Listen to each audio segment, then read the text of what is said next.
जय हिंद दोस्तों, कैसे हैं आप सब। मैं आशा करता हूँ आप सब मस्त होंगे, तंदुरुस्त होंगे और अपने पठन पाठन में लगे होंगे, व्यस्त होंगे। आज हम बात करेंगे आरआरबी टेक्नीशियन भर्ती परीक्षा 2025-26 को लेकर।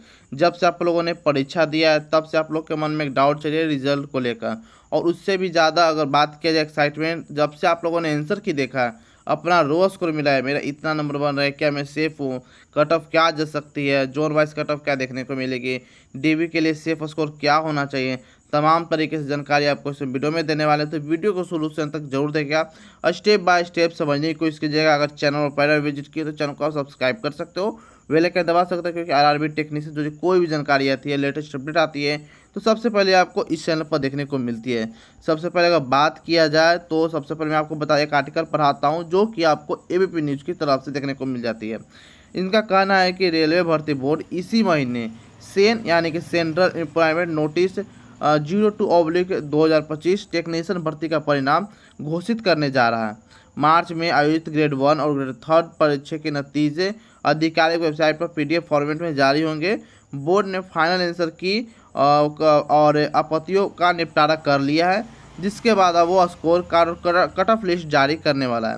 अभ्यर्थी अपना रीजनल आरआरबी की वेबसाइट पर अपना रोल नंबर जाकर चेक कर सकते हैं, और सफल उम्मीदवार अगले चरण यानी कि डॉक्यूमेंट वेरिफिकेशन के लिए बुलाए जाएंगे। ठीक है, आई होप यहाँ ये वाला आपका सारा कुछ समझ में आ गया होगा कि आपका इसी महीने आंसर की के साथ कट ऑफ लिस्ट के साथ आपका स्कोर कार्ड भी जारी कर दिए जाएंगे। ठीक है, अब बात करते हैं कट ऑफ के रिगार्डिंग बात करने वाले हैं। उससे पहले मैं आपको बता दूं, हम एक प्रेडिक्शन कट ऑफ प्रेडिक्शन करने से पहले हमको क्या क्या जरूरी हो जाती है देखने के लिए।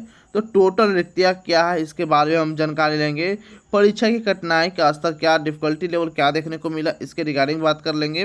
उपस्थिति दर क्या देखने को मिलेगी, नॉर्मलाइजेशन का प्रभाव क्या देखने को मिलेगी, यानी कि कह सकते हैं कि नॉर्मलाइजेशन किस जोन में कितना देखने को मिलेगी, हार्ड शेप में कितना देखने को मिलेगी, ईजी शेप में कितना देखने को मिलेगी, मॉडरेट शेप में कितना देखने को मिलेगी, इसके रिगार्डिंग भी बात करेंगे। ठीक है, टोटल जानकारी लेते हुए हम आगे कट ऑफ प्रिडिक्शन यानी कट ऑफ एनालिसिस करने वाले हैं। चलिए आगे हम बात करते हैं कि इसमें टोटल रिक्तियाँ, तो टोटल पोस्ट की अगर बात किया जाएगा, टोटल वैकेंसी 6238 टोटल इसमें वैकेंसी है, जिसमें टेक्नीशियन ग्रेड 1 के लिए यानी ग्रेड फर्स्ट के लिए 183 पद और थर्ड के लिए 6055 पद इसमें शामिल है। ठीक है, फॉर्म कितने भरे गए थे, फॉर्म 8 लाख भरे गए, और फॉर्म भरने से हमें कोई लेना देना नहीं है, सिर्फ यह डाटा है और एक डाटा का आपको लेकर चलना पड़ेगा। फॉर्म 8 लाख के अप्रॉक्स भरे गए थे, लेकिन कैंडिडेट अपीयर कितने हुए थे, तो मात्र 4,10,000 के अप्रोक्स में, यानी कि अप्रोक्स 4 लाख आप लेके चल सकते हैं। लगभग 50% उपस्थिति इसमें आपको देखने को मिली है। एग्ज़ाम का लेवल की बात करेंगे तो एग्ज़ाम का लेवल हार्ड लेवल का आपको पूछा गया था। एग्ज़ाम इजी भी नहीं कर सकते, मॉडरेट भी नहीं कर सकते। हाँ, मॉडरेट कर सकते थे, कह भी रहे थे जब आंसर की नहीं आया था। जब से बच्चों का आंसर किया आया था तब से परीक्षा का लेवल हार्ड देखने को मिला, क्योंकि सभी का स्कोर काफ़ी कम बन रही थी, किन्हीं का स्कोर ज़्यादा नहीं बन रही थी। कितना बन रही थी इसके रिगार्डिंग भी हम बात करेंगे, टेंशन नहीं लेना है। वहीं बात करेंगे एग्ज़ाम डेट को लेकर, तो एग्ज़ाम डेट आपका 6 मार्च, 9 मार्च, 10 मार्च और 13 मार्च को आपका एग्ज़ाम हुआ है, और आंसर की 22 मार्च को जारी कर दिया है, यानी कि परीक्षा खत्म होने के लगभग 9वें से 10वें दिन आपका आंसर की भी उत्तर कुंजी भी जारी कर दिया गया है। आगे हम बात कर लेते हैं वैकेंसी डिटेल को लेकर। तो यहाँ सारा कुछ आपको वैकेंसी दिख रहा होगा, जैसे कि ग्रेड 1 के लिए, ग्रेड 3 के लिए, UR, OBC, SC, ST, EWS के लिए वैकेंसी दिख रही है। जैसे कि यूआर में अगर बात की जाए, ग्रेड 1 में 83 पद और ग्रेड 3 में 2547 पद है। एससी की बात किया जाए तो ग्रेड 1 में 27 और ग्रेड 3 में 1993 पद है। एसटी की बात करेंगे तो ग्रेड 1 में 12 और ग्रेड 3 में 574 पद है। इसी प्रकार सारा कुछ यहाँ आपको पदों का विवरण दिया गया है, आप वीडियो पॉज कर अब एक एक करके देख सकते हैं। ठीक है, और यहाँ पर आपको टोटल देखने को मिल जाएगा, जिसमें ग्रेड 1 में 183, ग्रेड 3 में 6055, टोटल 6238 पदों पर यह वैकेंसी निकाली गई थी। आई होप यहाँ तक आपका सारा डाउट क्लियर हो चुका होगा। फिर कोई डाउट बचे तो कमेंट सेक्शन के माध्यम से पूछ सकते हो। और हाँ, कमेंट करने से पहले आपको हाई बटन प्रेस करना पड़ेगा, क्योंकि आप सभी को मैंने आपको पिछले वीडियो में बताया था कि मेरे चैनल पर कुछ प्रॉब्लम चल रही है। इसी कारण मेरा अभी जो यूट्यूब पर कमेंट सेक्शन वाला सेक्शन है वो अभी बंद है। उस पर पहले आपको हाइप दबाना होगा, उसके बाद ही आप कमेंट कर सकते हो। ठीक है, इससे इस पर जल्दी प्रॉब्लम सॉल्व कर दी जाएगी, टेंशन लेने की जरूरत नहीं है। यूट्यूब में से लगातार बात हो रही है और शाम शाम इसे ख़त्म भी कर लिया जाएगा। अब बात करते हैं इसके रिगार्डिंग, जो कि यहाँ पर आपको पे लेवल और साथ में मेडिकल स्टैंडर्ड का ब्यौरा दिया गया है और साथ में वैकेंसी भी यहाँ पर आपको प्रोवाइड करा दिया गया है। ठीक है, तो आप ये भी एक करके पॉज करके देख सकते हैं। ठीक है, नेक्स्ट बात कर लेते हैं एग्ज़ाम पैटर्न को लेकर और मार्किंग स्कीम जान लेते हैं आपको क्या देखने को मिलेगी। हालांकि सही बच्चों को ये मालूम होगा, लेकिन जो बिगनर है, जो फर्स्ट बार एग्ज़ाम दिए हैं या जो मेरे चैनल पहले बार विजिट किए, तो उनके लिए काफ़ी इंपॉर्टेंट हो जाती है कि मैथ का 25 क्वेश्चन, रीजनिंग का 25 क्वेश्चन, जीके या करंट अफेयर का 10 क्वेश्चन और साइंस से 40 क्वेश्चन पूछ जा रहते हैं। 40 क्वेश्चन, यानी कि साइंस का वेटेज काफ़ी अच्छा है इसमें, तो टोटल 100 क्वेश्चन 100 नंबर का पूछे गए थे। वहीं बात किया जाए RRB technician grade 3 CBT exam को लेकर, तो इसमें भी आपको मात्र वही मैथ से 25 क्वेश्चन, रीजनिंग से 25 question, science 40 question, general awareness या करंट अफेयर से 10 क्वेश्चन, 100 क्वेश्चन 100 नंबर से आपसे पूछा गया था। इसके लिए आपको 90 मिनट का समय भी दिया गया था और नेगेटिव मार्किंग भी इसमें इंक्लूड है। नेक्स्ट बात कर लेते हैं ग्रेड 1 के लिए। तो ग्रेड 1 के लिए आपको सेम सारा कुछ पैटर्न वही है, इसमें मात्र आपको एक बेसिक साइंस एंड इंजीनियरिंग जुड़ जाते हैं और second basic of computer and applications की जो एक 2 सब्जेक्ट है वह जुड़ जाती है। ठीक है, बाकी सारा कुछ आपको यहाँ देखने को मिल जाती है। 100 क्वेश्चन 100 नंबर का, इसमें भी नेगेटिव मार्किंग इंक्लूड है। इसमें भी आपको 90 मिनट एंड 1.5 घंटे का समय दिया गया था। आई होप यहाँ तक आपका सारा डाउट क्लियर हो चुका होगा। नेक्स्ट बात करते हैं सिलेक्शन स्टेज को लेकर, यानी कि सिलेक्शन प्रोसेस आपका क्या रहने वाला है। तो एक नज़र डाल लेते हैं। सबसे पहले आपका सीबीटी होने वाला एग्जाम है और हो चुका। अब इसके इस मंथ आपका आंसर भी रिजल्ट भी जारी कर दिया जाएगा। बात करेंगे डीवी को लेकर, तो डीवी आपका CBT qualify candidate have to present the document to verify. जो कैंडिडेट सीबीटी 1 में आप जो परीक्षा दी इसमें सफल हो जाते हैं, तो आप डीवी के लिए बुलाए जाएंगे और डीवी में जो सफल हो जाते हैं वह डीएमई यानी कि मेडिकल के लिए बुलाए जाएंगे, मेडिकल एग्ज़ाम के लिए बुलाए जाएंगे। आई होप ये भी आपका समझ में आ चुका होगा। अब आगे बात कर लेते हैं शिफ्ट वाइज डिफ़िकल्टी लेवल को लेकर। मैंने आपको बोला था कि मैं एक एक करके सारा कुछ आपको कवर कर लूँगा और उसके बाद मैं आपको कटा बताऊँगा, तभी आपको समझ में आएगा। मैंने आपको यह भी बता दिया, ये आपको बताने वाला हूँ, उपस्थिति दर बता दिया, नॉर्मलाइजेशन का प्रभाव बता दिया। अब मैं बात करूँगा उपस्थिति दर के साथ डिफ़िकल्टी लेवल शिफ्ट वाइज मैं आपको बताने वाला हूँ। तो 6 मार्च की अगर बात किया जाए तो फर्स्ट शिफ्ट की अगर हम बात करेंगे तो फर्स्ट शिफ्ट आपका हार्ड देखने को मिला, सेकंड शिफ्ट भी hard, third shift moderate to hard. 9 मार्च की बात करें तो first shift moderate, second shift moderate to hard and third shift moderate. 10 मार्च की बात करेंगे तो first shift hard, second shift moderate and third shift hard. 13 मार्च की बात करें तो first shift moderate, second shift moderate to hard and third shift moderate to hard आपको देखने को मिला था। बात करेंगे नॉर्मलाइजेशन को लेकर, जो आपको मैंने बोला था कि इस बार मैं नॉर्मलाइजेशन ही बताने वाला हूँ। नॉर्मलाइजेशन की अगर बात करेंगे तो अगर आपने हार्ड शिफ्ट में एग्जाम दिया है, आपका जो भी शिफ्ट है कमेंट में जरूर बताएगा। कमेंट करने से पहले आपको हाइप दबाना जरूरी है, तभी आप कमेंट कर पाओगे। हार्ड शिफ्ट की बात किया जाए तो हार्ड शिफ्ट में आपको लगभग 1 से लेकर यानी कि अप टू 15 नंबर तक बढ़ सकती है हार्ड शिफ्ट में। अगर बात करेंगे मॉडरेट शिफ्ट में कि मॉडरेट शिफ्ट में कितना तक नंबर बढ़ सकती है, तो मॉडरेट शिफ्ट में 1 से लेकर 10 तक नंबर बढ़ सकते हैं, कि अप टू 10 नंबर आपका मॉडरेट शिफ्ट में बढ़ सकते हैं। जो लोग ईजी शिफ्ट में एग्जाम दिए, हालांकि कोई शिफ्ट ऐसा ईजी रहा है नहीं, लेकिन विभाग अगर जो ईजी शिफ्ट मान ले तो उनके आगे हम लोग कुछ नहीं कर सकते हैं। जो फाइनल आपत्ति होती है, फाइनल जो होती है वह विभाग ही लेता है फाइनल आंसर।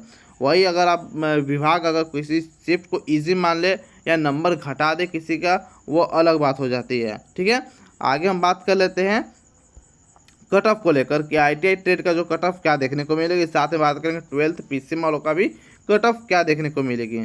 उससे पहले अगर बता दें तो रेड जोन वाले सर सबसे पहले मैं आपको लेकर चलूँगा, उसके रिगार्डिंग मैं आपको कट ऑफ बता देने वाला हूँ। तो रेड जोन में कौन कौन से शहर होने वाली है ITI ट्रेड वालों में, तो यह शहर आपको कट ऑफ जहाँ अधिक रहने की संभावना है उसे हम रेड जोन कहते हैं। गुवाहाटी, प्रयागराज, चंडीगढ़, पटना, कोलकाता, रांची, मुजफ्फरपुर और भुवनेश्वर, ये सभी जगहों में आपको कट ऑफ अधिक देखने को मिलेगी। यहाँ की अगर बात किया जाए तो अगर आप UR से हो यानी कि जनरल से हो तो आपको 74 से 77 के बीच में, पिछड़ा वर्ग यानी कि OBC 70 से 72 के बीच में, आर्थिक रूप से कमजोर 67 से 70, SC 64 से 67, SC और ST की बात करेंगे तो 60 से लेकर 64 के अंक के बीच में आपका होना चाहिए। ठीक है, इतना अगर आपका नंबर है तो आप सेफ हो। अगर किन्हीं का ये भी कहना हो सकता है कि मेरा इतना नंबर नहीं बन रहा है, क्या मैं सेफ नहीं हूँ, क्या मैं DV के लिए क्वालिफाई नहीं हूँ। अगर इसे 4 नंबर तक कम है, 4 नंबर तक प्लस माइनस है, तो आपको टेंशन लेने की जरूरत है। अगर ज़्यादा है किन्हीं का 10 नंबर कम है, 15 नंबर कम है, तो उनके लिए थोड़ा दिक्कत होने की संभावना है। नेक्स्ट बात कर लेते हैं ग्रीन जोन को लेकर। तो ग्रीन जोन की बात करें इसमें मुजफ्फरपुर, गोरखपुर, मुंबई, चेन्नई, अहमदाबाद, बेंगलोर, अजमेर, भोपाल, सिलीगुड़ी, तिरुवनंतपुरम, सिकंदराबाद और बिलासपुर से जोन आपको, मालदा, जम्मू, श्रीनगर, ये सभी जोन आपको ग्रीन जोन में देखने को मिलेगी। अगर आपने यहाँ से फॉर्म भरा है तो आपको मैं बता दूँ, यूआर के लिए 70 से 72, ओबीसी के लिए 68 से 70, ईडब्ल्यूएस 64 से 68, एससी 59 से 62 और एसटी 55 से 58 के अप्रॉक्स में अगर आपका नंबर बन रहा है तो आप सेफ हो। आई होप यहाँ तक आपका सारा डाउट क्लियर हो चुका होगा। फिर भी कोई डाउट बचे तो आप कमेंट सेक्शन के माध्यम से आप हमसे पूछ सकते हो। आगे बात कर लेते हैं 12th पीसीएम वाले की बात करेंगे। तो इसका बात करने से पहले मैं आपको बता दूं, अगर आप किसी भी गवर्नमेंट जॉब की तैयारी कर रहे हो तो काफ़ी इंपॉर्टेंट हो जाती है ये सारे बुक आपके लिए, ठीक है। अगर आप 2 नंबर से या कट ऑफ के 0.2 से हट जाते हो, 0 कुछ नंबर से आप पीछे हट जा रहे हो, तो यह बुक काफ़ी आपको हेल्पफुल करेगी आगे बढ़ने में, ठीक है। जैसे कि बात किया जाए, अगर आप एनटीपीसी का एग्ज़ाम देने वाले हैं जो जून में होने वाली है, तो उनके लिए काफ़ी रेलवे का गणित मैथ आपको काफ़ी इंपॉर्टेंट रहती है। और साथ में करंट अफेयर, जो करंट अफेयर का वेटेज आप सभी लोग जान रहे हैं कि इस वक्त रेलवे में करंट अफेयर का वेटेज काफ़ी अच्छा खासा देखने को मिली है, जिसमें इसमें भी एग्जाम में करंट अफेयर पूछे गए थे। वहीं बात करेंगे तो करंट अफेयर क्राइटेरिया, अगर आप एसके झा का फॉलो करना चाहते हैं रेलवे के लिए सामान्य विज्ञान, तो आपको ये भी देखने को मिल जाएगी। सारा का इंग्लिश और हिंदी दोनों का आपका लिंक डिस्क्रिप्शन बॉक्स में देखने को मिल जाएगी। टैक्स प्रोडक्ट में आपको देखने को दोनों का लिंक मिल जाएगी, इंग्लिश और हिंदी वर्जन दोनों का। साथ में अगर आप यूपी पुलिस कांस्टेबल की तैयारी करते हो या तैयारी कर रहे हो, तो अगर आप आपको बता दूं, इसमें इसका भी एग्ज़ाम अगले मंथ में है, तो आप इसका भी प्रैक्टिस सेट कर सकते हो, जो RWA यानी कि अंकित भाटी सर का काफ़ी अच्छा प्रैक्टिस सेट है, ठीक है। विनय सर का मैथ कर सकते हो, रेलवे मैथ कर ले सकते हो। सारा का लिंक आपको डिस्क्रिप्शन बॉक्स में देखने को मिल जाएगा। सामान्य विज्ञान, सामान्य ज्ञान, जो बच्चे अभी बेसिक पढ़ रहे हैं या फाउंडेशन पढ़ रहे हैं या बिगनर है, तो उनके लिए सोल्यूशन का सामान्य विज्ञान और सामान्य ज्ञान काफ़ी इंपॉर्टेंट हो जाती है। सारा का लिंक आपको डिस्क्रिप्शन बॉक्स में देखने को मिल जाएगा, वहाँ से आप खरीद सकते हो। डायरेक्ट आप जहाँ भी अवेलेबल होगा, चाहे वो अमेजन हो या फ्लिपकार्ट हो, वहाँ पर आप डायरेक्ट हो जाओगे। जहाँ भी अवेलेबल होगा वहाँ पर आप ऑटोमेटिक चले जाओगे लिंक पर क्लिक करने के बाद। बात करते हैं 12th पीसीएम वालों के लिए। तो मैं सबसे पहले रेड जोन की मैं आपको बता दे रहा हूँ। मुंबई, प्रयागराज, मालदा, भुवनेश्वर, रांची, सिलीगुड़ी, गुवाहाटी, कोलकाता, बिलासपुर, चंडीगढ़, सभी जोन आपको इस बार रेड जोन में देखने को मिल रही है। और आपने यहाँ से फॉर्म भरा है तो यूआर के लिए 82 84, ओबीसी के लिए 77 से 81, ईडब्ल्यूएस के लिए 74 से 76, एससी की बात करें तो 70 से 73, एसटी के लिए 64 66 के बीच भी आपको देखने को मिल जाएगी, ठीक है।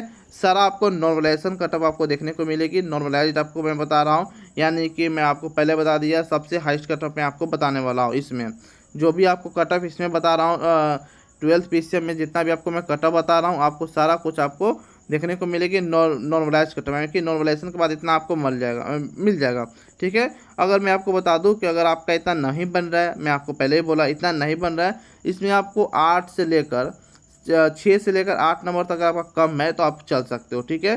क्योंकि मैं आपको नॉर्मलाइजेशन के बाद बता रहा हूँ, तो टेंशन लेने की ज़रूरत नहीं है। जिनका कम भी है वो टेंशन लेने की कोई ज़रूरत नहीं है।